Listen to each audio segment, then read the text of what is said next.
Well, it almost things like feels that. like they were attempting to read a level of your thoughts that exist below symbolic, abstract, interpretation. Or above. Yeah. Or above, but Yeah. I would think maybe below. Like, cause Really? yeah, well, I don't know, but like, if you have like language is very kind of high level and symbolic Mm-hmm. ultimately, Mm-hmm. and you're locking on to these sine wave frequencies. I would assume, if you have in computer science, you have the bit layer, and then you have higher level symbolic languages, and then you have like abstract representations of, you have icons on your computer Mm-hmm. screen ultimately and stuff like Mm-hmm. that.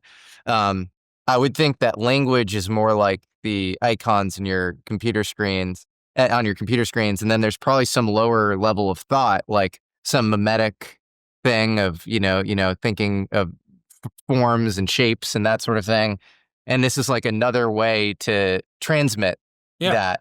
Well, the way I kind of thought about it as the years went on, and I would think about stuff like this.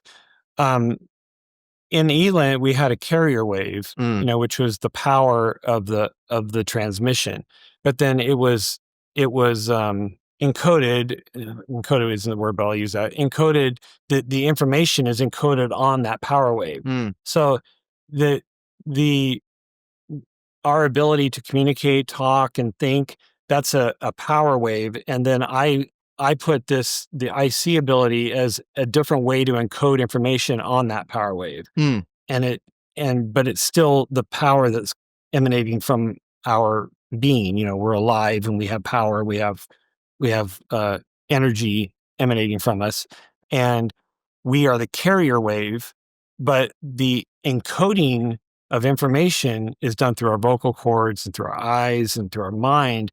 But this was a higher level of encoding mm, of mm. that energy.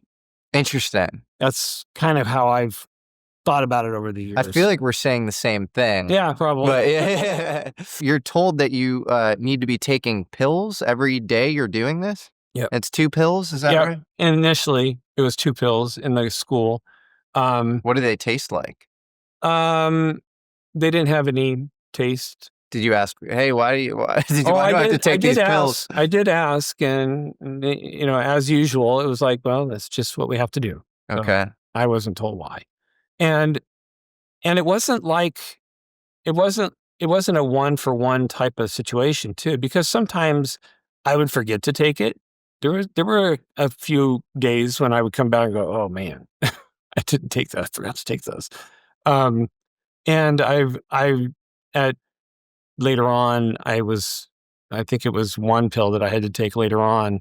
And sometimes I'd forget to take that too. So it wasn't like it was take pill, could do it. Didn't take pill, couldn't do it. It wasn't like that. I think they were just experimenting with it. Sure. Some sort of maybe intuitive communicator or supplement, so to speak. Sure, I don't yeah, know, yeah. but, I but mean, they're presumably parts of the brain that enhance this stuff sure, and sure. ones that, yeah, hurt it maybe or impede it. And then part of the goal for you was like flattening the sine wave, right? So it was Yes. getting the sine wave to basically the amplitude to lower into the sort of center of the box. Is Yeah, that right? and that was just a concentration exercise, I think, on the actual note, because I first I clicked it, and so that was the clicking, it would move, and then um, I was um, instructed to move it further, to move that note, but do it further, and so that was the feedback I was getting, the visual feedback. I could kind of correlate it with what I was doing in my mind. And so I could get a more focused maybe of that note.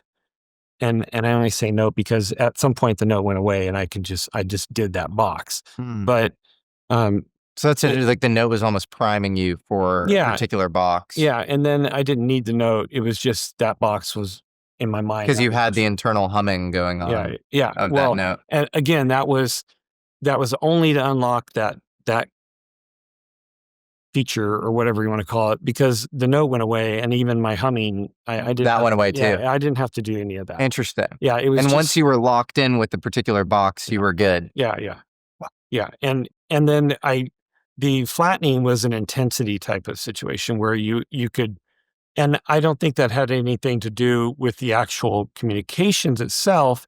It just was an exercise. It's like weightlifting. You put more weights on it and put Yeah. more weights on it until you get stronger and stronger in that box. This is so wild though, because it implies that the NSA has this whole protocol, this whole like other language that they've developed, which, in cryptography or whatever, maybe they have in some sense on the computer science layer, but this is like a human intuitive psychic language that the NSA has proprietary access to. But I don't think the NSA, I think they administer it, Mm-hmm. but I don't think unless you have an alien and an IC person doing it, I don't think none of them can do it, or at least at the time. Maybe now they do. I don't know, but that's even crazier, right? Because that's almost implying that aliens coordinated with them to give humans the conventions through which like you could even lock on to this stuff. Mm-hmm. Like aliens were deeply involved in this program or something. They had to be, yeah.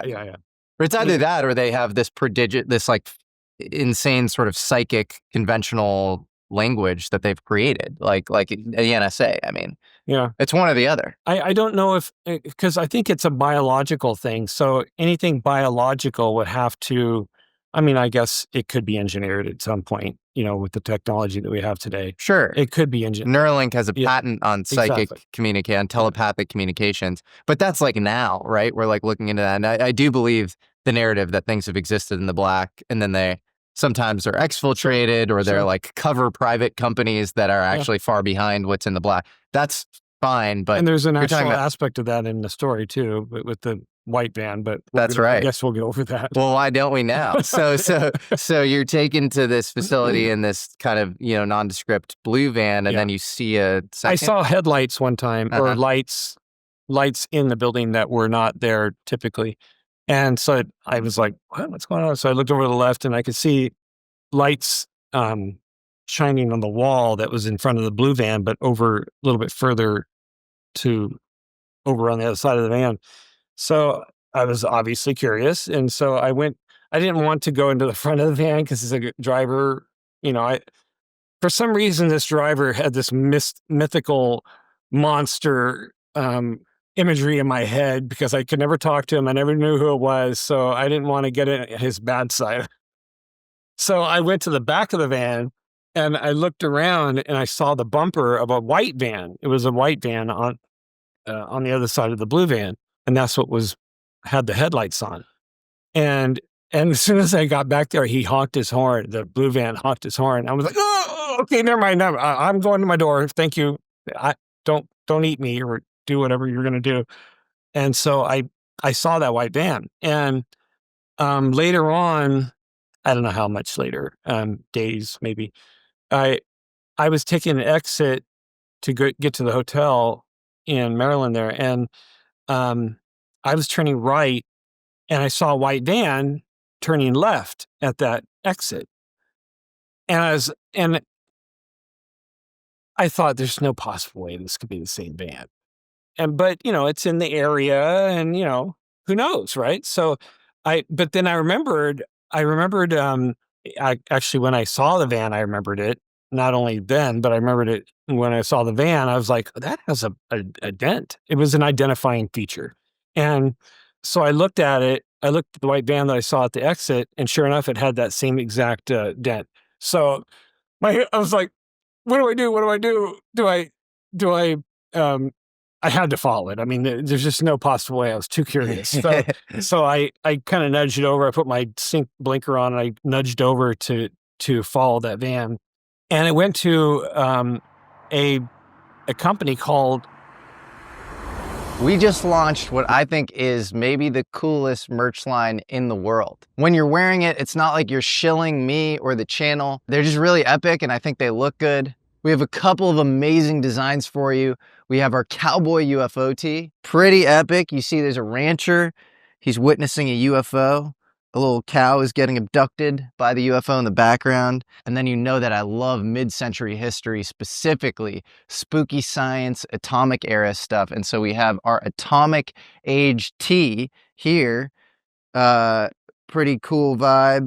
You got a robot serving this guy a little martini and then a UFO off to the side. Go to AmericanAlchemyMerch.com, American Alchemy, MERCH.com to check out all of this amazing new apparel. The cowboy tee that I'm wearing is 100% cotton, super relaxed fit. We went for quality on these, so check them out.